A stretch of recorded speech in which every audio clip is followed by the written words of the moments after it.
Situasi di kota gaib semakin mencekam setelah rumah koloni kebobolan setan. Malam itu, Kevin diam-diam memasukkan monster cantik bernama Jasmine hanya untuk memuaskan gairah bercinta. Kecerobohannya itu membuat semua orang tertimpa bahaya dan nestapa. Donna hanya bisa menyelamatkan beberapa orang untuk kabur ke kantor polisi menggunakan mobil van-nya. Naas, Pastor Katri harus meregang nyawa setelah kepalanya dihempas monster ganas. Sementara itu, Victor dan Julie melarikan diri masuk ke pohon fairway hingga mereka terpisah ke dimensi ruang yang berbeda. Bisakah penduduk kota bertahan tanpa adanya perlindungan dari sang pemuka agama? Berikut ceritanya.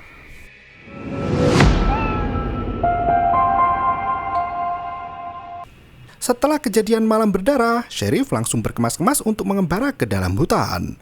Sisa cacaran darah Pastor Katri masih tampak membekas di lantai kantornya. Deputi Kenny mengunjungi Sheriff untuk melaporkan kondisi warga rumah koloni yang selamat. Mereka kini mengungsi ke rumah penduduk di kota hingga satu rumah harus menampung 2 atau 3 pengungsi. Dari hasil interogasi, Kenny tidak menemukan adanya masalah dengan rumah koloni. Ia berkata jika jendela rumah sudah terkunci dan dipaku rapat, namun monster semakin berani membobol rumah warga. Untuk mengatasi kepanikan yang merebak di dalam kota, Kenny meminta Sheriff untuk memberi pengumuman guna memperkuat pertahanan mereka khususnya di malam hari. Tanpa adanya peran dari Pastor Katri, Sheriff sendiri tak bisa berbuat banyak untuk mententramkan situasi kota yang tengah carut marut. Sheriff melenggang pergi untuk menjelaskan rencana awalnya menyusuri hutan bersama Sarah dan Pastor Katri. Namun karena sang pastor telah mati, ia terpaksa pergi berdua dengan Sarah. Gadis itu tampaknya sudah menunggu di ruang bawah tanah gereja. Sheriff datang menjemput Sarah dan memaksanya untuk ikut ke hutan. Saat mereka bersiap pergi, pikiran Sheriff Boyd Stephen melalang ke masa lalu saat ia berlibur dengan keluarga tercinta. Siang itu, Abby dan Alice duduk di dalam mobil bersama Stephen yang asik menyetir sambil mendengarkan lagu cinta. Sebagai veteran perang, Stephen sangat mendambakan kedamaian hidup tanpa ada percecokan apapun. Ia selalu mementingkan kebutuhan orang lain tanpa mempedulikan keinginannya sendiri. Abby dan Alice sudah menyiapkan kejutan besar untuk pria kesayangan mereka itu. Tanpa ada angin dan hujan, Abby memberikan kunci perahu bot yang selama ini diidam-idamkan Stephen. Di hari libur yang membahagiakan itu, Stephen bercerita jika rekan sejawat menjulukinya sebagai Mr. Fish and Lovers karena sering membantu sesama. Ia mengaku selalu mengerjakan apapun tugasnya tanpa peduli gaji dan imbalan yang akan didapatkan. Sementara Abby mendapat julukan Iron Abby di tempat bekerja yang juga seorang veteran militer di bagian angkatan laut.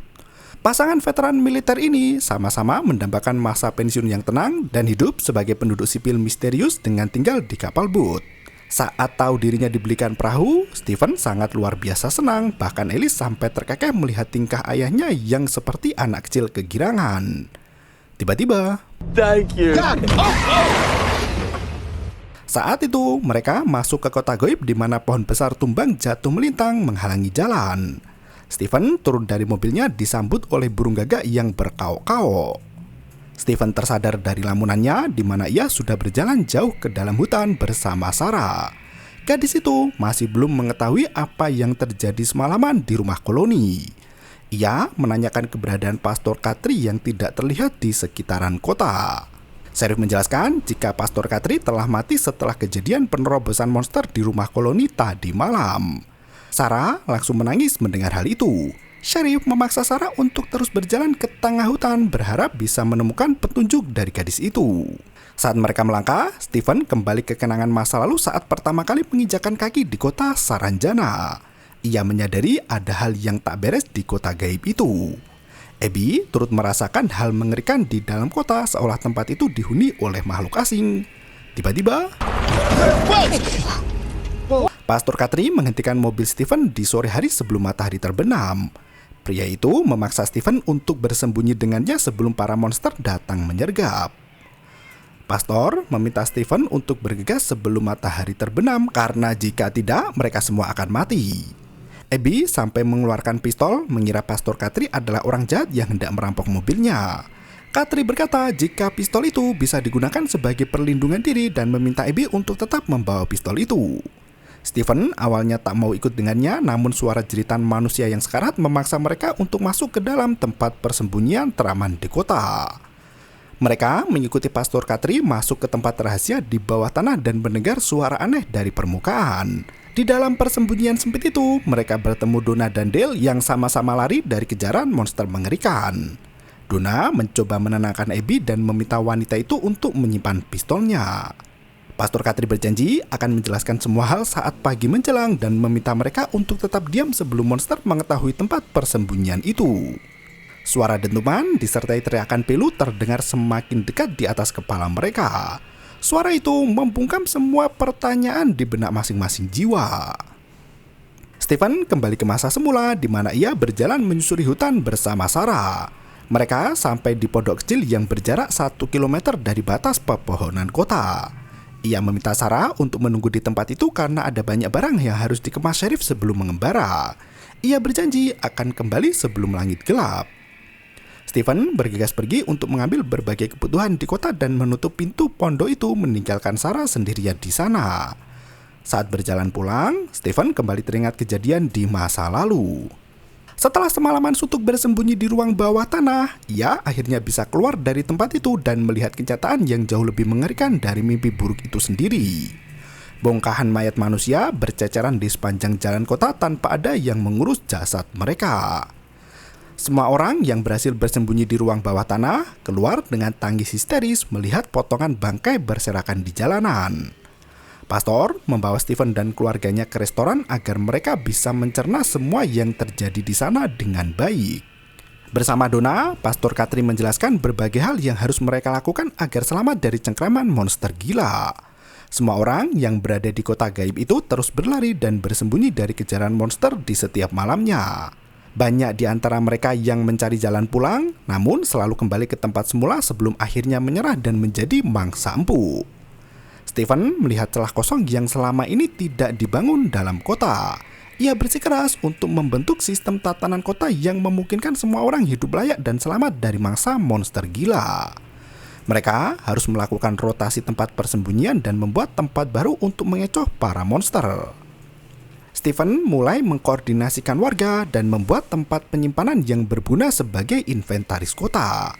Semua benda pribadi milik orang-orang yang terjebak di kota itu harus disimpan di dalam satu ruangan agar mereka bisa menggunakan dengan cermat sebagaimana fungsinya.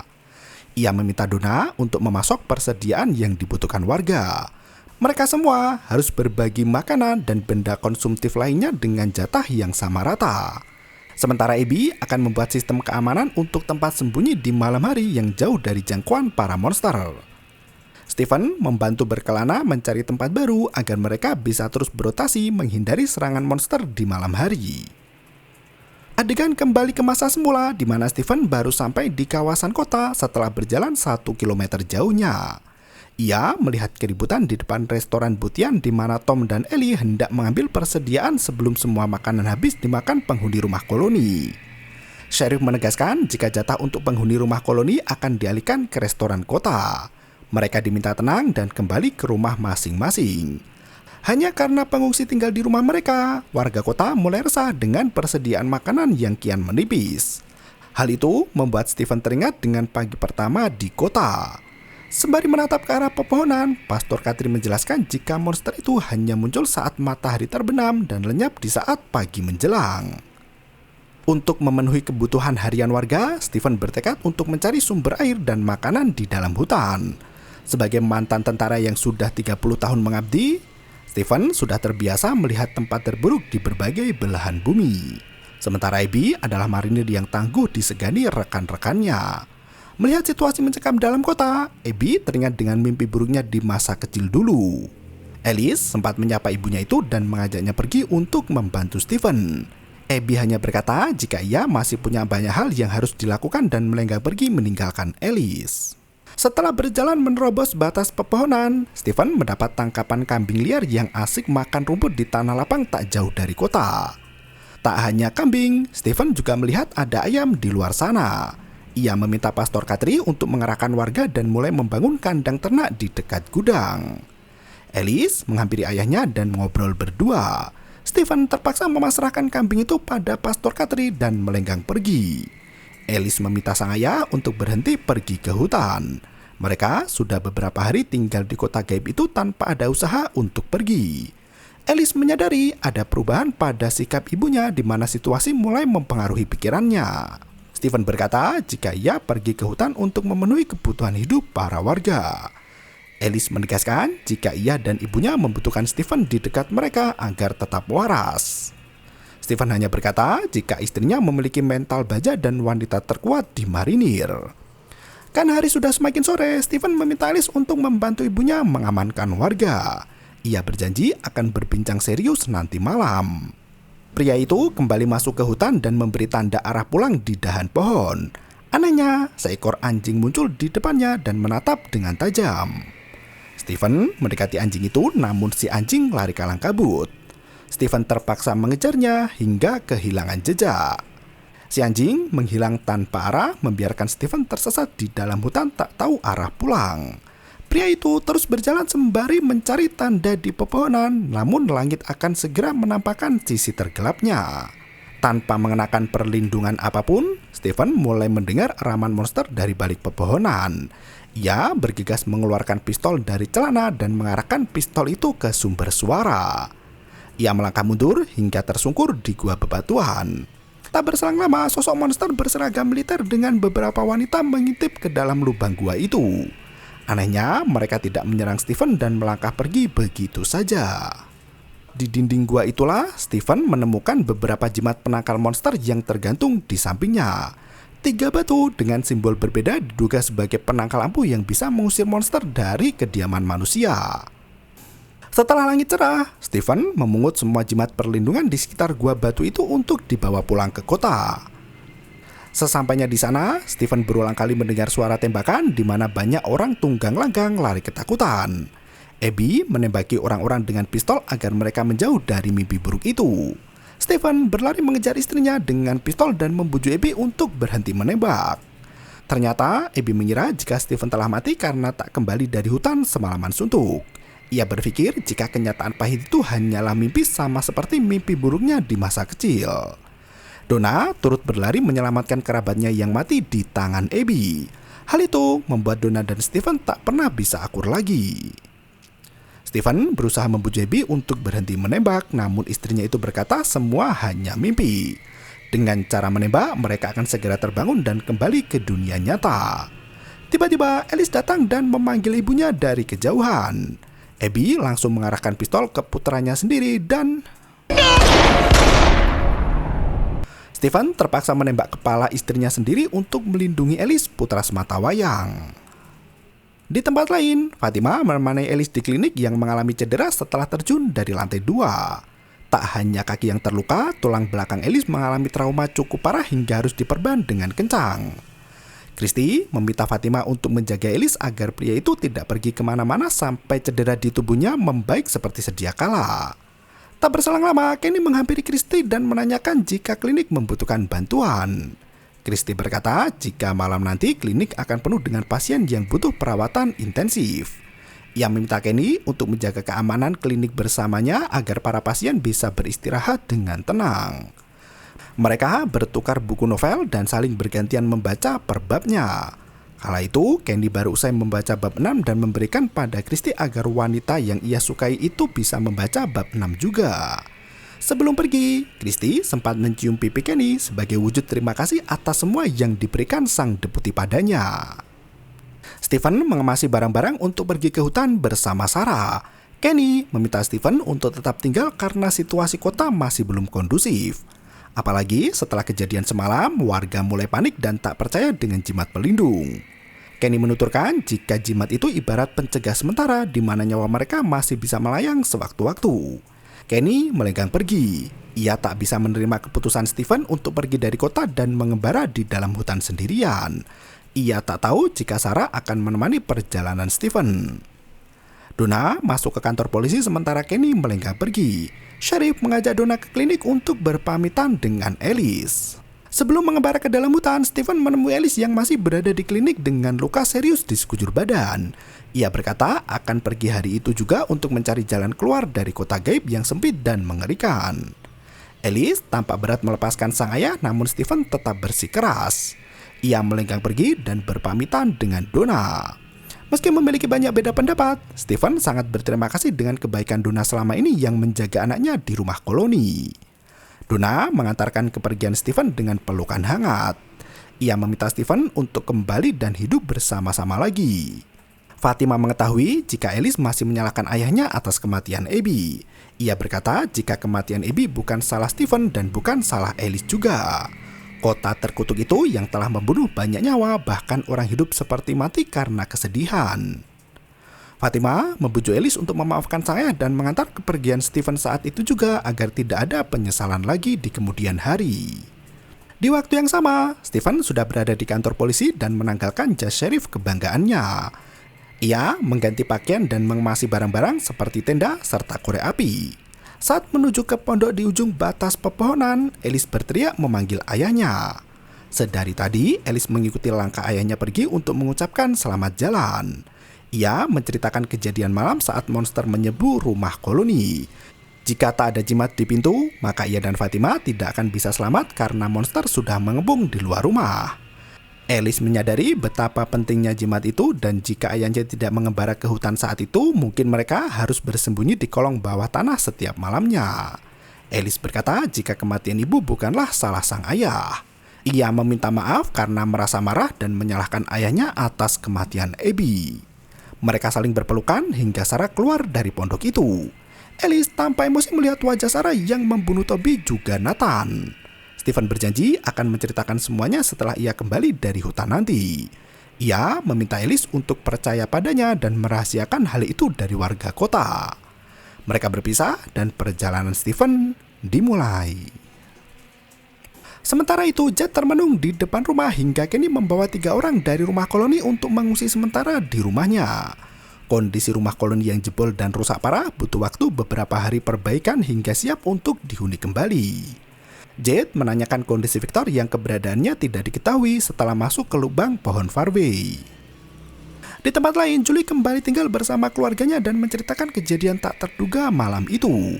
Julie yang berkunjung ke kamar Victor dipaksa masuk ke dalam lubang pohon farway hingga sampai di dalam terowongan bawah tanah. Ethan langsung berteriak jika ia juga pernah melihat pohon farway itu bersama Victor. Ethan berkata bahwa pohon itu bisa membawa seseorang pergi ke tempat yang berbeda yang memungkinkan Victor berada di tempat tersembunyi. Pria misterius itu berkata jika ada hal besar yang sudah dimulai. Kalimat itu mengganggu pikiran Julie seolah hal buruk sudah menantikan ajal mereka. Julie menangis sejadinya di pelukan Tabitha yang terus berusaha menenangkan putri cantiknya itu. Tak berselang lama, Jed berkunjung ke rumah mereka untuk mencari keberadaan Victor. Jim sangat emosi dengan tingkah lancang Jed yang tak tahu sopan santun. Jed menjelaskan jika ia harus menemukan Victor untuk menunjukkan foto lawas saat Victor kecil di buku temuannya itu. Jim menjelaskan jika percobaan radio amatir kapan lalu berhasil mendapat sinyal statis meski hanya sebentar. Ia meyakini ada peluang untuk selamat dengan menggunakan radio itu. Jim dan Jed langsung menyambangi rumah koloni dan meminta izin pada Donna untuk membangun menara di atas atap. Mereka membutuhkan tempat yang sangat tinggi untuk menyiarkan sinyal radio agar orang lain di daerah bisa mengetahui keberadaan mereka. Jim meyakinkan Donna jika cara itu bisa berhasil, mengingat rumah koloni yang berada di atas bukit adalah titik tertinggi di garis pohon. Seandainya Jim bisa mendirikan menara di atas rumah itu, maka mereka bisa menyiarkan radio tanpa terganggu tirai hujan. Donna langsung menyetujui gagasan Jim dan berkata jika semalaman ada 14 orang mati akibat serangan monster. Potongan tubuh manusia tergeletak di sekitaran bukit hingga bau anyir menyengat. Selagi rumah koloni diperbaiki, mereka bisa menggunakan rumah itu untuk sesuatu hal yang lebih berguna. Di waktu yang sama, Julie meninggalkan tas yang diberikan Victor padanya saat kabur dari rumah koloni ke atas meja makan. Ethan tampak antusias melihat hasil gambar krayon Victor yang disimpan di dalam tas dokumen itu. Sementara Julie masih menangisi nasib hidupnya yang berat di dekat lubang bawah tanah. Tabitha menghampiri putrinya sembari menawarkan makanan. Julie justru berkata apakah kedua orang tuanya itu benar-benar ingin bercerai. Tabitha menjelaskan jika ia masih belum tahu bagaimana masa depan membawanya. Tabitha mengaku kalut setelah kematian Thomas dan terus menyalahkan Jim atas kejadian itu. Meski Tabitha masih mencintai Jim, namun ia membutuhkan ruang untuk sendiri dan memperbaiki yang rusak dalam hatinya selama ini. Tabitha masih ingat di hari kejadian itu saat Julie dan Ethan bermain di kamar sebelah. Jim dan Tabitha berada di dapur bersama si kecil Thomas yang duduk di meja makan dengan tenang. Telepon berdering nyaring saat Tabitha mengambil telepon di kamar. Sontak Jim mengangkat telepon itu hingga tiba-tiba saja Thomas terguling dari meja dan nyawanya tak bisa diselamatkan lagi. Tabitha tak bisa melupakan kejadian itu dan terus menyalahkan suaminya meski ia masih sangat mencintai Jim. Ia berusaha tetap akur dengan Jim terutama saat di depan anak-anak. Mereka tidak ingin Julie dan Ethan terbebani, namun tampaknya Julie mulai mengerti keadaan orang tuanya. Tabitha meminta maaf karena tidak jujur pada Julie jika ia harus bercerai sebab jiwanya terluka. Julie turut meminta maaf dan memeluk ibu tersayang. Sore itu, Kenny memberi orasi pada warga tentang himbauan untuk saling menjaga satu sama lain. Ia menuturkan jika Stephen mengembara ke dalam hutan untuk mencari jalan keluar. Sementara, mereka harus tetap tenang dan menjaga kondisi kota tetap aman agar bisa menjalani hidup seperti biasa. Ia juga memberikan kesempatan pada Jim untuk mengutarakan niatnya membangun menara di rumah koloni. Jim menjelaskan fungsi dari menara yang bisa menghubungkan mereka pada dunia di luar kota. Ia percaya dengan cara itulah mereka bisa terbebas dari kota Saranjana dan kembali pulang ke kehidupan sedia kala. Jim meminta bantuan warga untuk menyumbangkan persediaan secara sukarela, baik itu baterai, kabel, dan juga tenaga agar pembangunan menara antena itu bisa cepat selesai hingga mereka bisa segera pulang. Di waktu yang sama, Fatima memeluk Alice untuk memberi dukungan mental. Sementara Stephen memulai perjalanannya bersama Sarah. Ia memborgol kedua tangan Sarah agar gadis itu tidak lari meninggalkannya. Mereka berjalan menjauhi kota untuk menyelami dalamnya hutan rimba. Stephen berkata jika mereka harus tetap berjalan agar bisa segera menemukan jalan keluar. Stephen berhasil menemukan gua batu di mana ia pernah berlindung dari kejaran monster di tempat itu. Karena hari sudah mulai senja, Stephen memutuskan untuk bermalam di gua batu itu sembari menunggu pagi tiba. Setelah melewati titik itu, mereka akan berada di wilayah yang sangat asing di mana Stephen tak mau melewatinya 2 jam sebelum gelap. Ia meminta Sarah untuk masuk ke dalam gua, namun gadis itu terus merengek agar borgol di tangannya dilepaskan. Stephen menolak untuk membuka borgol itu meski Sarah hendak kencing. Gadis itu melengkang pergi mencari semak dengan wajah kesalnya. Di waktu yang sama, Kenny makan di restoran menemui ibunya yang sibuk bekerja. Ia menjelaskan rencana Jim untuk membangun menara di atas rumah koloni demi mendapatkan sinyal radio dan mencari bantuan dari luar kota. Tian menanyakan nasib Jet yang dari kemarin terus mencari keberadaan Victor. Kenny berkata jika Victor masih belum diketahui berada di mana. Kini Jet lebih fokus membantu Jim dalam pembangunan menara radio. Tian memberi nasihat pada putranya untuk menjadi sheriff yang baik dalam mengemban tugas menggantikan Stephen. Selesai makan, Kenny mereka pergi dan bertemu Christy yang baru selesai membaca bab 6. Tampaknya sudah gilirannya lagi untuk membaca bab 7. Sebelum langit gelap, Donna membawa beberapa orang dari rumah koloninya untuk bermalam sementara di kantor polisi. Melihat wajah Eric yang tampak sangat pucat, Donna cukup mengkhawatirkan kesehatan pemuda itu. Eric berdalih jika kulit wajahnya memang selalu terlihat pucat. Pak tua Ellie mengeluh lagi karena kini ia harus tidur di dekat penjara. Donna memperingatkan Ellie untuk berhenti berkeluh kesah karena banyak orang yang butuh hiburan di sana. Ia menuliskan angka 1 di papan malam tanpa insiden di mana mereka bisa tidur tanpa ada kematian lagi. Di tempat lain, Tabitha masih menggali tanah di Rubana. Ia mendengar suara Jim yang memanggil dari lantai atas. Tabitha bergegas naik, namun tangga itu seperti tak ada ujungnya. Ia mulai merasa ada yang aneh dan melihat mainan Ethan berserakan di anak tangga. Tabitha berteriak memanggil Jim dan Ethan, namun tak ada yang menjawab panggilannya itu. Ternyata di sudut paling atas tangga, Tabitha melihat tubuh Jim digantung terbalik seperti orang mati. Seketika itu, Tabitha terbangun dari mimpi buruknya di mana Jim dan Ethan masih tidur pulas di samping ranjang. Suasana kota yang selalu lengang dan sepi menghiasi pagi yang dingin. Mendengar teriakan dari arah kamar mandi, Donna terperanjat dan bergegas memeriksa sumber suara itu. Ternyata seorang pemuda bernama Eric memilih untuk mengakhiri hidupnya sendiri karena takut menghadapi kenyataan yang mengerikan. Sementara itu, di rumah koloni, Jim sudah sibuk bekerja membuat menara bersama warga lainnya. Kenny memberitahukan jika Jet sudah menyiapkan baterai di area dapur dengan persediaan kabel yang cukup. Jim meminta tambahan kayu agar menara yang dibangun cukup tinggi untuk menembus awan. Donna baru sampai di rumah koloni dan disambut dengan pertanyaan mencengangkan. Kala itu, Jim menanyakan keberadaan Eric yang bertugas membantunya untuk mengumpulkan material kayu. Donna tak mampu menjelaskan yang sebenarnya dan berkata jika Eric tidak akan datang. Di dalam rumah koloni, Fatima sudah membantu mengupas kabel untuk mengambil kawat tembaga dan kuningan. Alice menghampiri kekasihnya itu dan membicarakan kejadian di kantor polisi di mana Eric gantung diri. Fatima bisa memahami ketakutan yang dirasakan Eric karena ia sendiri tak yakin bisa selamat atau tidak. Setelah kejadian malam berdarah di rumah koloni, semua orang kehilangan harapan hidup dan merasa terpenjara di dalam neraka.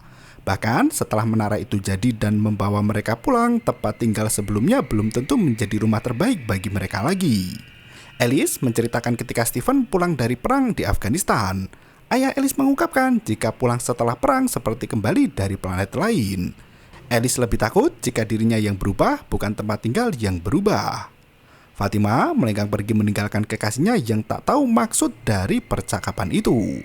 Fatima bukan takut pulang ke rumah asalnya, namun ia lebih takut kehilangan Alice setelah kembali ke dunia nyata mereka sendiri. Stephen dan Sarah mulai perjalanan keluar dari gua batu untuk melakukan penjelajahan yang sebenarnya. Tak lupa Stephen menandai pohon dengan arah jalan pulang agar mereka tidak tersesat. Sembari berjalan, Stephen bertanya mengapa Sarah percaya dengan suara yang membisikkan cara untuk pulang ke asal mereka. Saking percayanya, Sarah tega membunuh orang yang tidak bersalah. Sarah kembali menjelaskan apa yang ia katakan pada Pastor Katri bahwa suara itu selalu berkata benar. Suara itu membisikkan jika akan terjadi kecelakaan yang melibatkan dua mobil. Suara itu juga mengancam Sarah jika tidak menuruti perintah mereka, maka Nathan akan mati. Tak hanya Nathan, bahkan semua orang di kota akan mati. Stephen melepaskan borgol di tangan Sarah dan meminta gadis itu untuk mempercepat langkahnya. Sarah mengungkapkan jika Nathan pernah berteori tentang cara keluar dari kota. Menurut Nathan, semakin mereka berusaha keluar, kota itu akan semakin mendorong mereka masuk ke lembah curam nan terjal. Kota itu tidak akan membiarkan siapapun pergi dari sana seolah tak ada jalan keluar meski hanya secercah. Stephen mendengar suara kaca bertubrukan dan bergegas pergi menghampiri suara itu.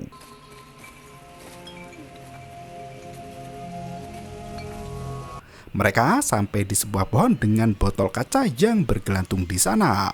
Di dalam botol itu tersimpan kertas di mana Stephen harus membuka salah satunya. Tiba-tiba, Sarah berteriak kesakitan karena mendengar suara gaib yang memekakkan telinga. Stephen berusaha menenangkan gadis itu, namun Sarah kejang-kejang hingga jatuh pingsan. Siang harinya, Ethan menunjukkan rangkaian gambar klien Victor pada ibunya. Ethan menjelaskan jika semua lukisan itu saling berhubungan dan tersambung seperti di buku dongeng bergambar. Ia percaya jika mereka mengetahui ceritanya, maka mereka bisa mengetahui langkah yang harus diambil selanjutnya. Tabitha tak setuju dengan Ethan setelah melihat lukisan mengerikan yang menggambarkan potongan tubuh manusia. Ia mengalihkan perhatian Ethan untuk bermain sesuatu yang lain. Sementara di tempat lain, Jim dan Jade memeriksa ketersediaan baterai yang sebagian besar sudah usang tak bisa digunakan lagi. Untuk mengoperasikan radio, mereka membutuhkan daya untuk menghidupkan listrik selama beberapa minggu, bukan beberapa jam saja. Jade merasa frustasi karena mereka tak memiliki sumber listrik yang cukup. Ia melenggang pergi untuk mencari inspirasi sementara Jim masih mempertahankan desain awal menara. Kenny menemui Donna untuk meminta tambahan kayu. Donna yang kesal mulai mencacah lantai rumah koloni dan berkata jika kayu sangat banyak di sana. Tampaknya Donna masih tercengang dengan kematian Eric yang bukan disebabkan oleh monster melainkan oleh orang itu sendiri. Donna berteriak jika menara Jim akan membawa mereka pulang ke tempat asalnya dan rumah koloni itu sudah tak berarti lagi untuknya. Semua orang tertegun melihat tingkah Donna yang sangat kacau hari itu. Donna melenggang pergi memasuki bar untuk menyendiri. Tom memberikan minuman andalannya untuk Donna, namun Kenny menyusul ke bar.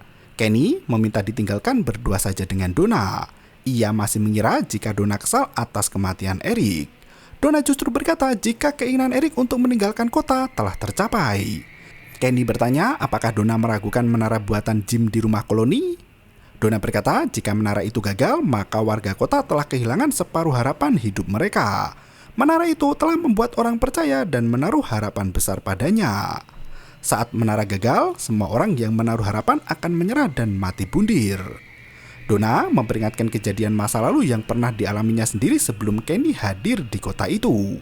Ia sangat berduka menghadapi kenyataan bahwa mereka benar-benar terjebak dari dunia luar yang mengerikan. Ia tak siap menghadapi kenyataan bahwa mereka tak bisa keluar dari kota itu selamanya.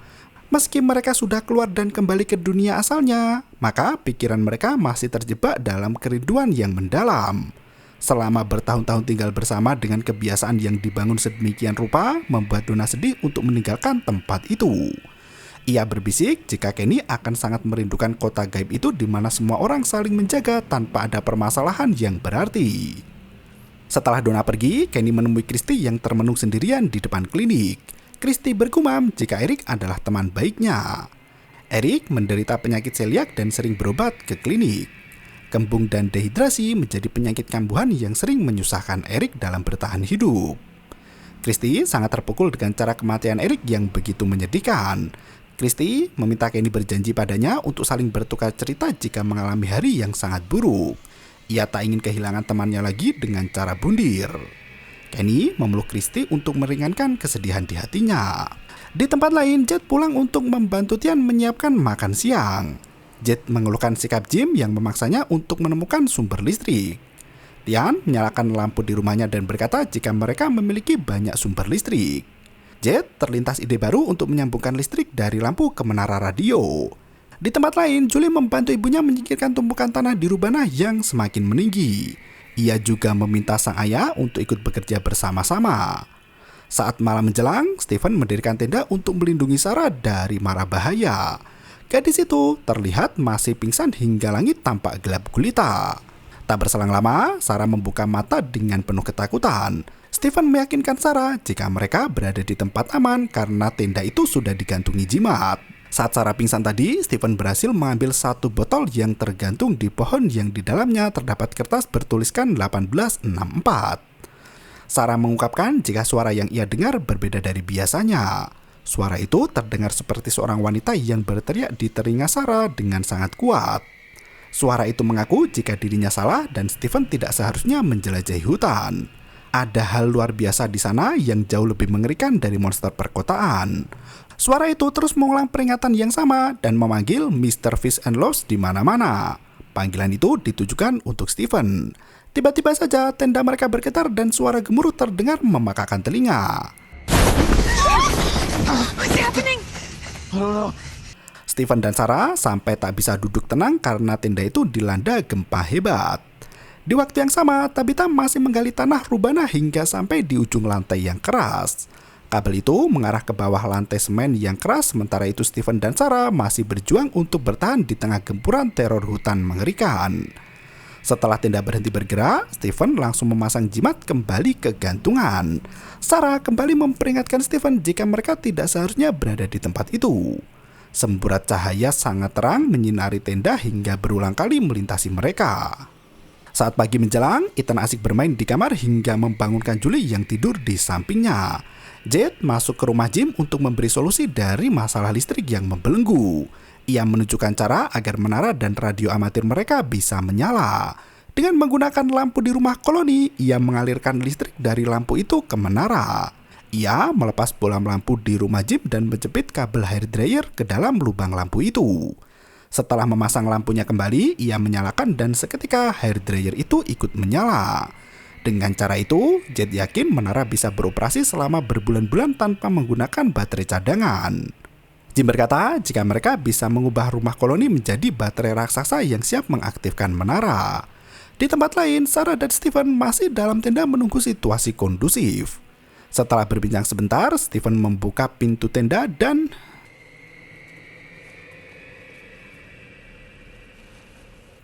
Jet mendemonstrasikan cara mendapatkan listrik dengan lampu dari rumah warga.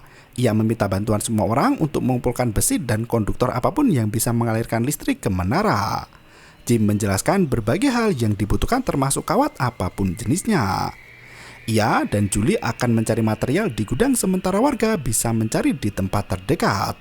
Mereka mulai berpencar untuk bekerja mencari bahan konduktor. Saat Jet hendak pergi, Julie menuturkan jika ayahnya bernama Jim. Ia kesal dengan tingkah Jet yang sembarangan memanggil orang, bahkan ayahnya sendiri dipanggil sebagai Tuan Cangkir Teh. Jet tak gentar dengan ancaman Julie dan berjanji akan memanggil gadis itu dengan sebutan penutup telinga. Kenny masuk ke kantor polisi di mana Donna termenung melihat peta. Ia masih meragukan menara Jim yang katanya bisa membawa mereka keluar dari kota goib. Kenny berkata jika ia akan membantu Christy melepas kawat dari ambulan. Donna melenggang pergi seolah tak mau andil dalam pembuatan menara itu. Kenny bergegas ke ambulan di mana Christy sudah sibuk melepas kawat di mobil itu. Kenny menunjukkan bola dunia miliknya yang selalu menemaninya saat belajar di SMA. Kenny mengajak Christy ke Islandia saat mereka keluar dari kota gaib nanti.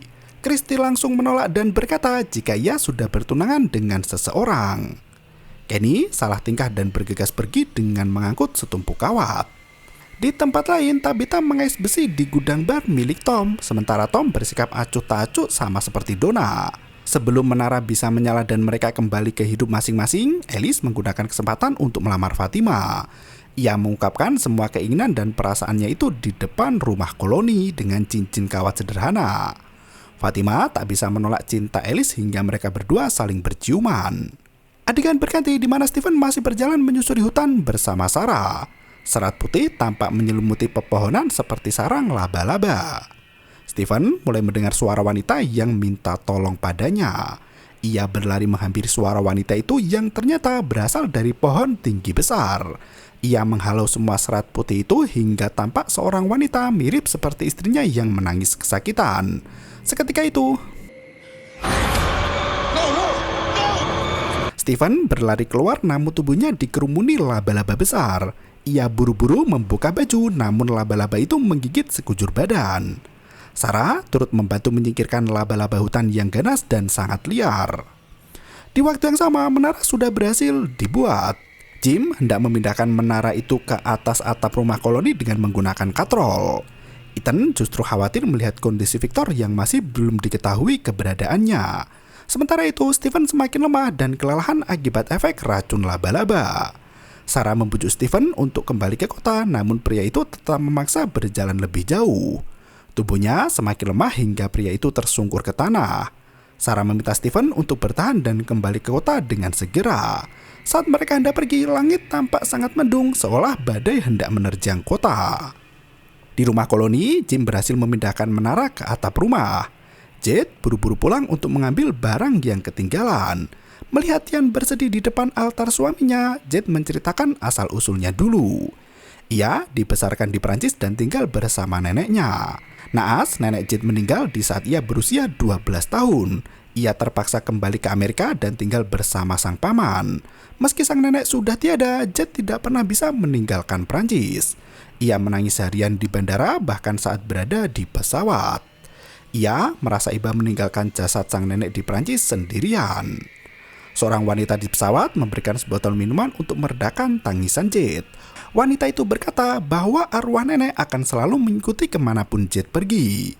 Hal itu sangat tertanam di benak Jet hingga ia berani melanglang buana ke penjuru dunia. Ia meminta Tian untuk tidak bersedih karena arwah Tuan Liu senantiasa membersamai istrinya itu. Tian menangis mendengar hal itu. Ia mengajak Jet untuk ikut berdoa di depan altar mendiang suaminya. Di rumah koloni, Jim mengajarkan cara memindahkan saluran radio pada Ethan. Tak berselang lama, Jet muncul dengan membawa banyak makanan dari Butian. Semua warga tampak sibuk di dalam rumah koloni mempersiapkan peluncuran radio. Christy menghampiri Kenny di dapur dan meminta maaf atas kejadian di ambulan tadi. Christy tak sabar pergi ke Michigan untuk kembali pada tunangannya. Namun di sisi lain, ia juga ingin pergi ke Islandia bersama Kenny untuk membangun kehidupan baru bersama. Kenny sangat bahagia mendengar hal itu dan mereka saling berpegangan tangan. Di waktu yang sama, Jim sudah menata beberapa meja untuk menjalankan radio amatirnya. Setelah semua siap, menara antena itu diberdirikan tepat di atas rumah koloni mereka. Jim mulai mengoperasikan radio transmisi itu bersama keluarganya, sementara warga yang lain menyaksikan di belakang. Mereka menyalakan radio itu dan mendapatkan sinyal. Semua orang bersorak bahagia seolah harapan untuk pulang bisa segera terwujud. Sebelum semua usai, Tabitha berlari kembali ke rumah untuk meneruskan menggali dan mencari tahu dari mana sumber listrik itu berasal. Jade yang berada di atap rumah terheran melihat awan mendung yang menyelimuti hutan. Ia tahu badai akan segera menerjang jika mereka tak segera menyalakan radionya. Adegan kembali ke dalam hutan di mana Steven masih berjalan dengan langkah tertatih. Mereka menuju ke sumber suara yang berasal dari balik perbukitan. Sarah menggantikan Steven untuk menggendong tas karirnya agar pria yang tersengat laba-laba itu bisa berjalan. Angin badai yang menerpa kini menumpahkan air hujan. Di tengah guyuran badai topan, mereka berdua memanjat naik ke bukit hingga menemukan mercusuar di depan mata. Sementara itu, Jim sudah berhasil menyalakan radio mencari frekuensi yang tepat untuk menghubungi area luar. Meski mencoba pindah frekuensi berulang kali, panggilan SOS itu belum mendapatkan respon. Karena angin semakin kencang dan langit tampak sangat mendung, Donna meminta Jim berhenti dan mencoba lagi esok hari. Ia membawa Ethan untuk berlindung di dalam rumah sebelum hujan mengguyur kota. Ethan berlari ke dalam rumah dan tugasnya digantikan oleh Donna. Benar saja, tak lama berselang hujan angin menerjang sangat deras. Suara pria asing terdengar membalas panggilan SOS mereka. Anehnya, suara di radio itu langsung memanggil nama Jim Matthew seolah pernah kenal sebelumnya. Ia berkata jika Tabitha seharusnya tak menggali lubang di Rubana. Jim langsung lari kembali ke rumahnya dan meminta Donna untuk menjaga anak-anak di rumah koloni. Di waktu yang sama, lantai rumah bawah tanah jebol dan Tabitha masuk ke dalamnya. Kabel lampu itu hanya menggantung di ruangan itu tanpa tersambung ke aliran listrik manapun. Victor muncul dari belakang dan membawa Tabitha pergi saat itu juga. Ternyata selama ini Victor terjebak di dalam ruang bawah tanah setelah masuk ke pohon Farway. Ia mengaku mendapat bisikan jika Tabitha akan datang ke ruang misterius itu juga. Victor menegaskan jika para monster tidur di tempat itu saat siang hari dan keluar di malam harinya. Mereka harus pergi sebelum malapetaka menghadang. Tabitha berlari menjauhi lubang di mana reruntuhan menutup rapat lubang itu lagi. Jim terlambat sampai rumah dan gagal menyelamatkan Tabitha. Di waktu yang sama, Sarah melihat sosok anak kecil berbaju putih di dalam hutan yang menuju ke arah pohon Farway. Sarah menyeret Steven yang kesakitan untuk masuk ke dalam pohon itu dan... Steven terjebak di lubang tanah yang sangat dalam dan sempit. Sarah sendiri ikut masuk ke lubang pohon Farway namun belum diketahui keberadaannya. Sementara di tengah kota, sebuah bus datang dan parkir tepat di depan restoran Butian. Radio di meja makan menyala dengan sendirinya mendendangkan lagu cinta, hingga film pun bersambung di season 2.